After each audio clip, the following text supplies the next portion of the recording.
आज का सवाल है, सिद्ध कीजिए कि 3√2 एक अपरिमेय संख्या है। देखिए, सवाल तीन तरह के सवाल होते हैं ये अपरिमेय संख्या सिद्ध करने वाले। एक सवाल तो होता है सीधा, जैसे मान लीजिए √2 आपको अपरिमेय सिद्ध करना है, √5, √7, इस तरह के सवाल एक आपके होते हैं। एक आपके सवाल होते हैं इनके गुणा वाले, जैसे आपने इन संख्याओं को किसी से गुणा कर दिया, जैसे 3√2, 7√5, 2√7।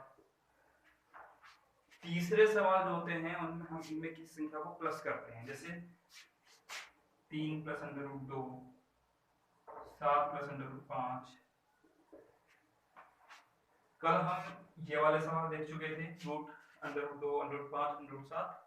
अब हमको सवाल करने हैं 3√2, 7√5, 2√7। इस तरह के सवाल हम कैसे करेंगे। सवाल हमने लिखा हुआ है, सिद्ध कीजिए कि 3√2 एक अपरिमेय संख्या है। देखिए, इस सवाल को हम सिद्ध करते हैं।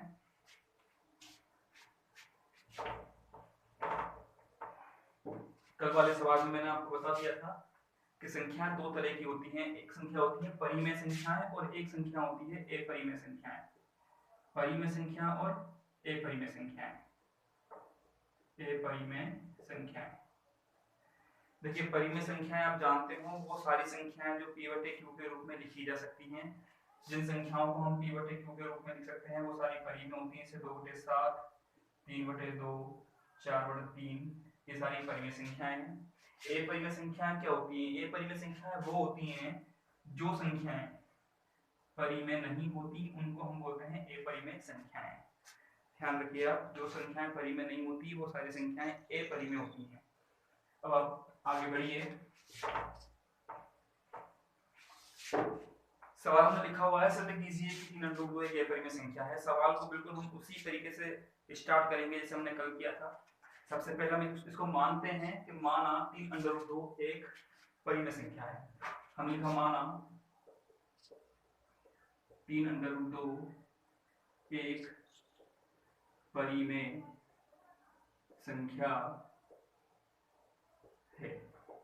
तो माना 3√2 एक परिमेय संख्या है, तो इसे हम p/q a/b के रूप में लिख सकते हैं। अतः 2 से है अभाज्य पूर्णांक, अतः 2 से अभाज्य पूर्णांक a तथा b इस प्रकार होंगे कि इस प्रकार होंगे कि 3√2 बराबर a/b, 3√2 बराबर a/b, समीकरण नंबर 1। देखिए, अगर ये परिमेय संख्या है, हमने माना है कि अगर 3√2 एक परिमेय संख्या, हमने इसको मान लिया है परिमेय संख्या।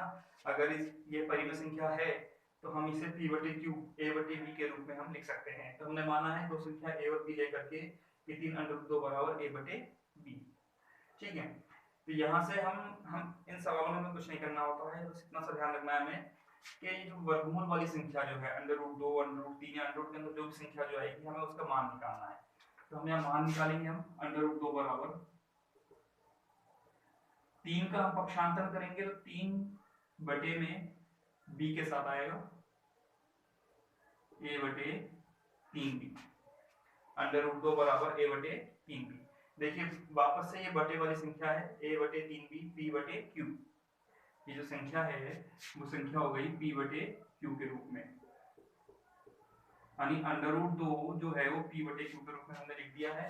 और p/q के रूप में जो संख्या आती है वो संख्या कहलाती है परिमेय संख्या। अतः कहने का मतलब ये है कि √2 एक परिमेय संख्या है। ठीक है, समीकरण 2 के अनुसार, समीकरण 2 के अनुसार, समीकरण 2 के अनुसार √2 एक परिमेय संख्या है, परिमेय संख्या है। देखिए, समीकरण 2 के अनुसार a/3b p/q के रूप में आ गया है, तो यानी कि √2 क्या है? एक परिमेय संख्या है। परंतु कल हमने सवाल जो किया था कि √2 एक अपरिमेय संख्या होती है, परंतु हम जानते हैं कि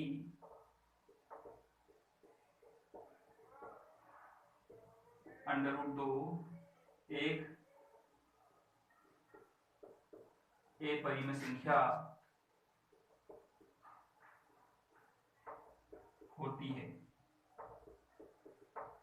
तो यहाँ पर दोनों कथनों में विरोधाभास उत्पन्न हो रहा है। विरोधाभास देखिए कि समीकरण 2 के अनुसार ये एक परिमेय संख्या है, परंतु हम जानते हैं कि √2 होती है ए परिमेय संख्या। तो ये हो गया विरोधाभास। और ये विरोधाभास क्यों आया है? ये हमारी गलत कल्पना के कारण हमें विरोधाभास प्राप्त हुआ है। यह विरोधाभास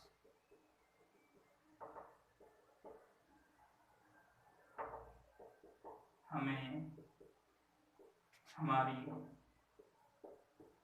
गलत कल्पना के कारण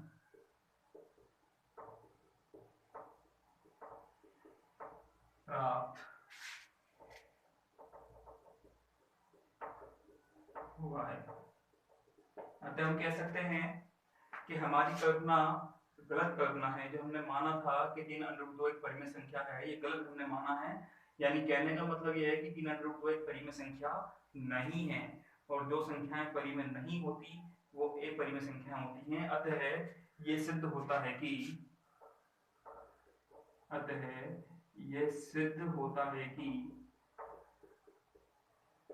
3√2 एक ए परिमेय संख्या है। तो इस तरह से ये सवाल हम सिद्ध कर चुके हैं कि 3√2 एक ए परिमेय संख्या है। इस सवाल के आधार पर हम और भी सवाल ऐसे कर सकते हैं। मान लीजिए सवाल आता है, सिद्ध कीजिए कि 7√5 एक ए परिमेय संख्या है। तो इसे भी हम कर सकते हैं, बिल्कुल इसी तरह से होगा। 3√2 की जगह पर आप 7√5 लिखोगे तो यहाँ पे √5 का मान आ जाएगा a/7। p/q का रूप आ गया, p/q रूप। 2 की जगह पर 5। √5 एक परिमेय संख्या होती है, ए परिमेय संख्या होती है। √5 एक ए परिमेय संख्या होती है, लेकिन यहाँ से जो आ रहा है p/q रूप यानी परिमेय संख्या, विरोधाभास उत्पन्न होगा। ठीक है, गलत कल्पना के कारण विरोधाभास उत्पन्न होगा। तो इसलिए जो है 7√5 भी एक परिमेय संख्या हो जाएगी। इसी तरह से कोई सवाल आता है, मान लीजिए 1/√2। शुरुआत में ऐसे ही करेंगे a/b मान करके। यहाँ से हमको बस गुणा करना है, a√2 बराबर b, तो √2 बराबर b/a, वापस p/q का रूप आ गया है। तो इस तरह से हम काफी सारे सवाल कर सकते हैं।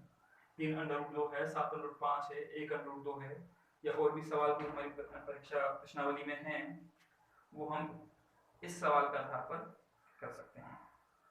इसके बाद हम अगला सवाल करेंगे। 6 + √2 एक ए परिमेय संख्या है। इसके बाद जो हमारा अगला सवाल है वो है, सिद्ध कीजिए कि 6 + √2 एक ए परिमेय संख्या है। जब तक आप इस सवाल को नोट कर लीजिए।